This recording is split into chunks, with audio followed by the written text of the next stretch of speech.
दोस्तों, राजनपुर के district and session जज ने रिटायर होने वाले बुजुर्ग माली को प्रोटोकॉल, प्यार, मोहब्बत और इज्जत देकर हज़ारों इंसानों के दिल जीत लिए।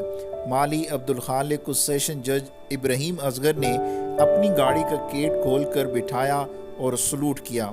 इतने बड़े ओहदे पर इख्तियारात के बावजूद इस तरह की मिसालें हमारे मुल्क में बहुत कम मिलती हैं।